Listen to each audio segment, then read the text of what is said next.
لیکن اب P T I کی طرف سے یہ درخواست تھی کہ ان کے ذاتی معالج کو بھی رسائی دی جائے، اور اس کے علاوہ ممکن ہے کہ پیمز ہسپتال کے ڈاکٹرز کا بھی بورڈ کوئی آ کے عمران خان صاحب کو چیک کر سکے۔ تو بہرحال اس کی جو آج سماعت تھی اس میں جیل انتظامیہ کا کوئی موقف سامنے نہیں آ سکا۔ انہوں نے کہا کہ ہم اس کے اوپر اپنا موقف پیر والے دن پیش کریں گے۔ تو اب پیر والے دن تک یہ سماعت ملتوی ہو گئی ہے، دیکھتے ہیں کہ اس کے اوپر کیا ہوتا ہے۔ پی ٹی آئی کا بہرحال موقف یہی ہے کہ عمران خان صاحب کے ذاتی معالج سے ان کی جو ڈیٹیل ایگزامینیشن ہے وہ کروائی جائے تاکہ صحیح صورتحال سامنے آ سکے۔ بقول ان کے وہ سرکاری ہاسپٹلز کے جو سرکاری معالج ہیں ان کے اوپر ٹرسٹ نہیں کرتے، ان کی رپورٹس کو وہ سچ نہیں مانتے۔ لیکن یہ کنسرن اس لیے بھی ہیں کیونکہ یہ خبریں آتی رہتی ہیں کہ جیل میں جو حالات ہیں جس میں عمران خان صاحب یا بشریٰ بی بی صاحبہ کو رکھا ہوا ہے وہ ایسی سخت کنڈیشنز ہیں کہ اس میں کوئی نہ کوئی خدا نخواستہ ان کو ہیلتھ ایشوز جو ہیں وہ چل سکتے ہیں، ہو سکتے ہیں۔ اور اس وقت تو ویسے بھی آپ کو پتہ ہے بارشیں ہو رہی ہیں جس طرح سے، تو اگر صحیح مناسب صفائی وغیرہ کے انتظامات نہ ہوں تو ایسی صورت میں مزید جو پریشانی ہے وہ بڑھ جاتی ہے۔ اب یہ آج ایک ڈان کی خبر آئی ہے جو کہ بڑی میرا خیال ہے کہ پریشان کن ہے۔ ڈان اخبار نے ایک رپورٹ آج شائع کی ہے جس کے مطابق انہوں نے بتایا ہے کہ جو اڈیالہ جیل ہے اس میں HIV کے جو مریض ہیں یعنی ایڈز کے جو مریض ہیں ان کی 148 کے قریب جو مریض ہیں ان کی شناخت ہوئی ہے کہ جی 148 مریضوں میں ایڈز کے وائرس جو ہے وہ پائے گئے ہیں، ایڈز جو ہے اس میں وہ مبتلا پائے گئے ہیں۔ تو یہ ایک ظاہر خوفناک خبر ہے، اور پہلے بھی اس بارے میں پی ٹی آئی کے لوگ بھی اپنے تحفظات کا اظہار کرتے رہتے ہیں کہ یہاں پر جو پہلے ان کے کچھ قیدی رہا ہوئے کوٹ لکھپت سے ہوئے، یہاں سے ہوئے، تو وہ بعد میں بیچارے بڑے بیمار پڑے اور اس کے بعد کچھ ان کے کارکنوں کی تو ڈیتھس ہو گئی۔ تو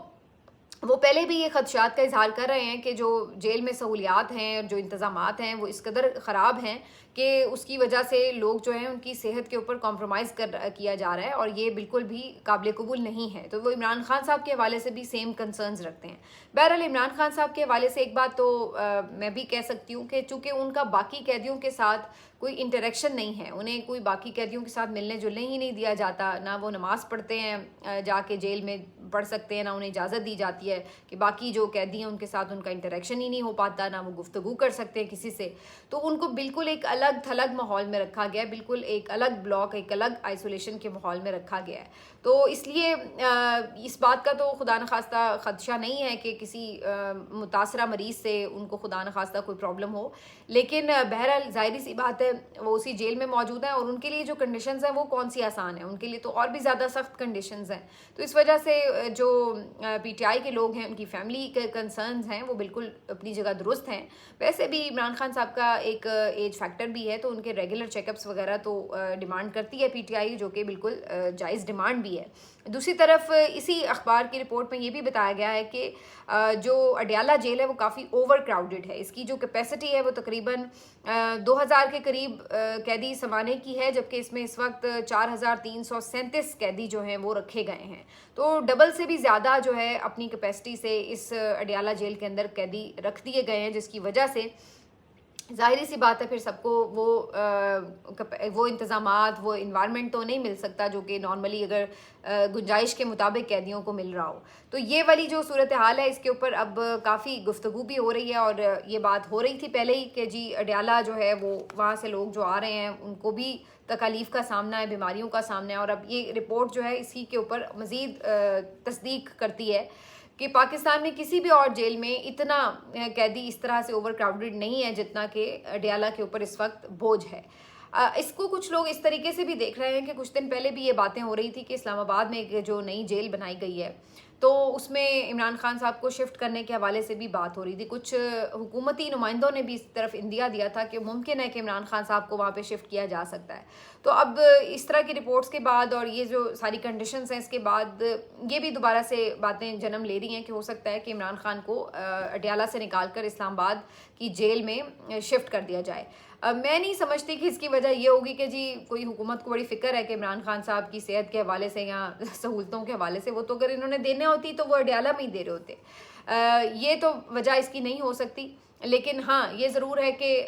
جس طرح کے ایک یہ وجہ ضرور عدالت میں بتائی بھی جا سکتی ہے کہ جناب اوور کراؤڈڈ ہے تو ہم کچھ جو قیدی ہیں ان کو وہاں شفٹ کر رہے ہیں، تو ان میں عمران خان کو بھی شفٹ کر رہے ہیں، تو یہ وجہ بالکل بتائی جا سکتی ہے، اور اس کے بعد عمران خان صاحب کو شفٹ وہاں پہ کیا بھی جا سکتا ہے۔ بہرحال قید تو قید ہے، چاہے عمران خان صاحب اسلام آباد میں ہوں یا راولپنڈی کی اڈیالہ جیل میں ہوں،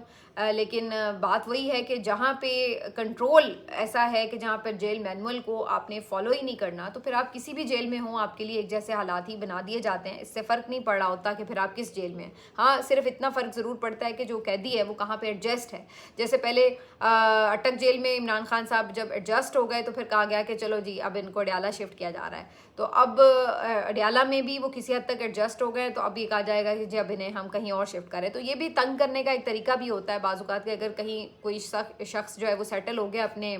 کمرے میں، اپنے انوائرمنٹ میں، چاہے وہ برائی کیوں نہ ہو لیکن آپ اس سے یوز ٹو ہو جائیں، تو اس کے بعد پھر وہاں سے اس کو موو کر دیا جائے۔ تو بہرحال دیکھتے ہیں کہ اس سلسلے میں آنے والے دنوں میں کیا ہوتا ہے۔ اب تھوڑی سی بات کر لیتے ہیں کہ جو فلڈ کی سچویشن ہے، آج پھر شدید بارش ہوئی ہے لاہور میں بھی اور باقی بہت سارے علاقوں میں۔ شیخوپورہ بہت بری طرح متاثر ہے، یہاں پہ بھی پانی جگہ جگہ پہ کھڑا ہے۔ قصور بری طرح سے متاثر ہوا ہے، اور اس کے علاوہ جھنگ اور چنیوٹ کے علاقے یہ بری طرح سے متاثر ہوئے ہیں، کہیں سیلاب ہے، کہیں دریا کا پانی ہے، کہیں بارش کا پانی ہے، لیکن پنجاب جو ہے اس وقت موسٹلی آپ کو نظر آ رہا ہے کہ فلڈڈ ہے۔ اور آج لاہور جیسے شہر میں یہ صورتحال ہے کہ ایون جو ہاسپٹلز ہیں ان کی ایمرجنسیز میں پانی چلا گیا ہے۔ جناح اسپتال کی فوٹیج آئی ہے سامنے، اس میں دیکھا جا سکتا ہے کہ جو ایمرجنسی وارڈ ہے وہاں پہ بھی پانی چلا گیا ہے۔ دوسری طرف حکومت کے جو انتظامات ہیں وہ بھی بس اسی طرح ہی ہیں، ناکافی سے نظر آ رہے ہیں۔ ایک دو جگہ پہ تو بڑی خبریں عجیب سے رپورٹ ہوئیں ایون کہ کچھ اگر فلڈ ریلیف کیمپ بنائے گئے تو وہ بھی بس ایسے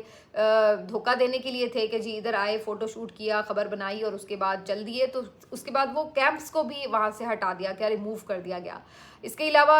اعظم نذیر تارڑ صاحب کے بارے میں بھی یہ خبر آئی کہ وہ بھی کل ایک جگہ پہ پہنچے تھے اسی طرح سیلاب زدگان کی جائزہ لینے کے لیے صورتحال کا، اور وہاں پہ جناب وہ محترم کارپٹ بچھا کے کھڑے ہوئے تھے۔ آپ اندازہ لگائیے کہ حالات کیا ہیں، اور ایسے میں بھی یہ لوگ یہ سمجھتے ہیں کہ جناب ہمیں تو ہمارا پورا پروٹوکول چاہیے، ہمیں تو کارپٹ کے اوپر استقبال بھی چاہیے، تو یہ والے حالات ہیں۔ تو بہرحال ان کے جانے کے بعد جو ہے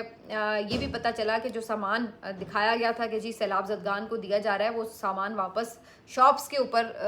دے دیا گیا دوبارہ انہیں۔ تو یہ والی صورتحال بھی ہو رہی ہے، ڈرامے بازی بھی فل چل رہی ہے، دکھایا یہ جا رہا ہے کہ جی بڑے کوئی یہاں پہ اقدامات کیے جا رہے ہیں، لیکن حقیقت اس کے برعکس ہمیں بہت سی جگہوں سے رپورٹ ہو رہی ہے، اور جہاں کوئی آ رہا ہے وہاں تو پھر بھی کچھ نظر آ رہا ہے کہ کوئی بات بھی ہو رہی ہے، کوئی ڈسکشن بھی، لیکن بہت سے علاقے ایسے ہیں کہ جہاں پر کوئی انتظامیہ پہنچ بھی نہیں پائی ابھی تک، اور بہت سے لوگ جو ہیں وہ اسٹل امداد کے منتظر ہیں، ریسکیو ہونے کے منتظر ہیں، ایون اس طرح کی بھی سچویشنز ہیں۔ تو اللہ تعالیٰ اپنے خاص کرم سے ہمارے ملک کو بہرور فرمائے، کیونکہ جو اس وقت حالات ہیں وہ کافی خوفناک بھی ہیں۔ آج پشاور میں بھی بارش ہوئی ہے، خیبر پختونخوا میں پھر سے ایک سیلابی ریلا جو ہے وہ نکل پڑا ہے، اور بہت اس کے جو مناظر ہیں خوفناک قسم کے ہیں۔ صرف پاکستان ہی نہیں، انڈیا میں بھی بارشیں ہو رہی ہیں، پھر وہاں کا جو پریشر ہے دریاؤں میں پانی کا وہ پھر یہاں بھی آتا ہے، تو پھر اس سے بھی ہمیں کہیں نہ کہیں اس کا بھی نقصان برداشت کرنا پڑتا ہے۔ تو یہ اس وقت جو ہے اوور آل سچویشن ہے۔ اللہ تعالیٰ رحم فرمائے، اپنا خیال رکھیے، اللہ حافظ۔